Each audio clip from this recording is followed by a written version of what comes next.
Halo Kak. Halo. Pertama coba perkenalan dulu deh sekarang. Oke, baik. Perkenalkan, nama saya Randy Cahaya Prayoga, bisa dipanggil Randy. Saya asal dari Tabanan. Di BEM Instiki, saya menjadi anggota hubungan eksternal. Oke, coba dong Kak ceritain sedikit pengalaman organisasinya sebelum menjadi anggota BEM di Instiki. Oke. Mungkin sebelum dari di sini, saya banyak mengikuti organisasi. Salah satunya mungkin bisa dibilang organisasi yang dibawahi oleh bidang pramuka. Organisasinya mungkin bisa kayak pramuka di Ambalan atau Dewan Ambalan, di Dewan Kerja Cabang di Saka Bayangkara cabang Tabanan itu aja. Awalnya Kakak nyangka nggak bakal menjadi bagian dari BEM? Alasannya gimana? Oke, kalau nyangka sih bisa dibilang 50-50 ya, karena sebenarnya nggak ada modal sama sekali ikut di sini, dan mungkin salah satunya sih modalnya itu mungkin yang paling penting relasi ya, relasi kating-kating juga nggak kenal sama sekali di sini. Habis itu ikut-ikut mungkin ada pertimbangan yang dimana dipikirkan oleh menteri dan segmen saya, jadinya mungkin bisa ditarik dan ikut anggota di sini gitu. Oke, kenapa Kakak masuk ke departemen Kakak saat ini?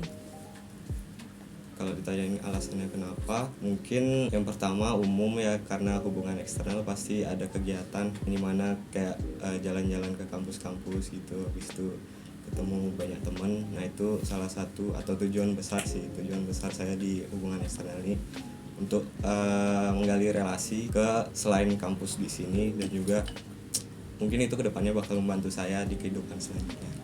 Kakak berarti suka bergaul sama orang-orang baru ya? Bisa dibilang gitu.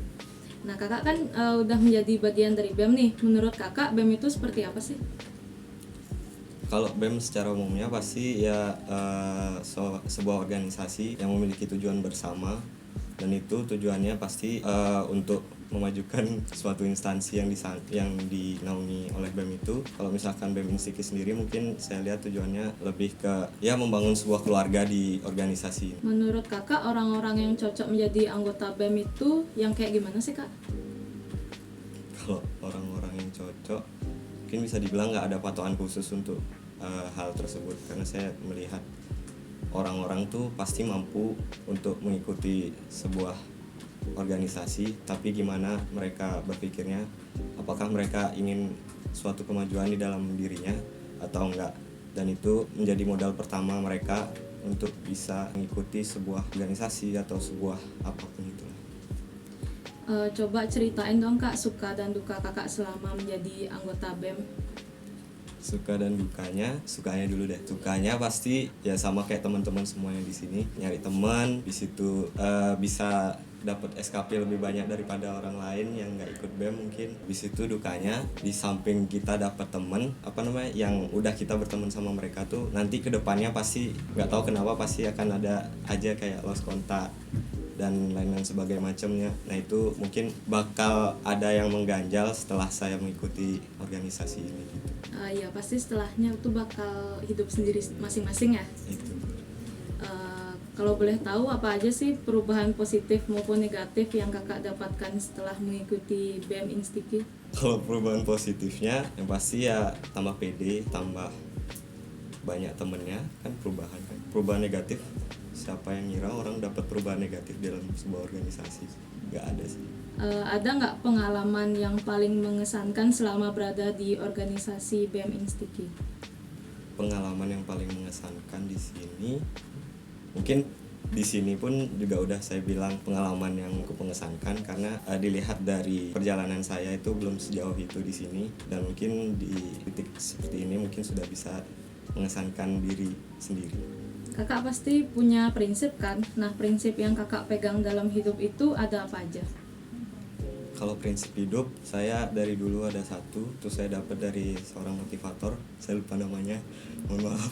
Jadi terbenturlah untuk terbentuk. Jadi kita bisa lihat dari contoh pohon, yang dimana kita akan membuat sebuah pohon itu menjadi sebuah karya, dan pohon itu pasti akan dibentur-bentur terus loh, kayak ditebang, habis itu dipahat-pahat, dan itu pun kalau kita sendiri jadi pohon pasti sakit lah rasanya. Tapi rasa sakit itu pasti nanti setelah selesai dibuat pasti ada ada suatu nilai dan juga kebanggaan dan juga karya seni ataupun apapun itu yang bisa kita rasain dan juga bisa kita nikmatin di titik itu. Oke. Seberapa sempurnanya organisasi pasti memiliki celah kekurangannya kan. Menurut kakak di BEM ini kekurangannya apa aja sih yang perlu dibenahi?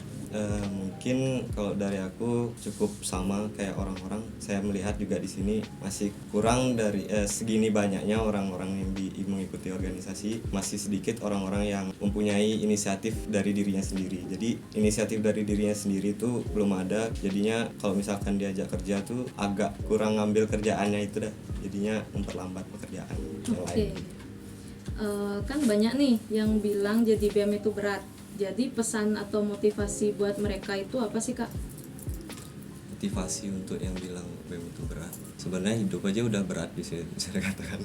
Jadi kalau motivasinya jalanin aja segimana kamu bisa, segimana kamu mampu, tapi tetap tanggung jawab nomor satu, dan itu kamu harus pegang sampai akhir gitu loh. Kalau udah nyebur ya udah nyebur sampai akhir, kalau misalkan udah basah sampai akhir, sampai kapanpun itu berakhir gitu. Kakak rencananya mau berapa periode di BEM dan coba kasih alasannya dong. Kalau ditanyain kayak gitu, sebenarnya sih mau sampai kapanpun saya di kampus nih mau aja sebenarnya. Cuman ada satu hal yang mungkin bisa jadi pertimbangan saya untuk bisa pindah dari sini seperti itu. Menurut kakak, apakah seorang introvert itu bisa atau cocok menjadi anggota BEM? Karena kan secara BEM ini bakal berinteraksi sama banyak orang nggak? Menurut kakak cocok nggak? Balik lagi jadinya kalau misalkan patokan untuk masuk ke organisasi itu sebenarnya nggak ada.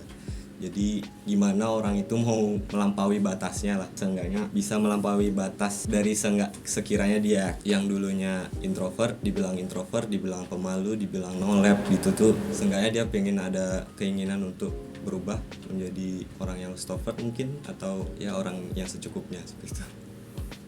Oke, apa harapan kakak buat anggota dan BEM Institute? Harapan untuk anggota dan BEM Institute yang pastinya semoga bisa lebih baik lagi di bidang apapun itu, dan juga semoga teman-teman yang di sini lebih solid lagi, lebih ditingkatkan lagi rasa keluargaannya dan inisiatifnya itu lagi. Terakhir nih kak, sebagai penutup coba kasih satu quotes dong kak. Oke, quotes dari aku sih, cobalah berpikir seobjektif mungkin. Ketika kamu udah nggak tahu jalannya kemana, mungkin kamu bisa temuin jalan itu gimana pun jalannya itu gitu. Kayak kamu tersesat, pasti selalu ada jalan, pasti selalu ada bantuan. Berpikir positif dan juga kurang-kurangin negatif-negatifnya itu aja. Ya, terima kasih. Segitu aja dari kami. Terima kasih udah menyempatkan waktu untuk hadir di poin ini ya kak.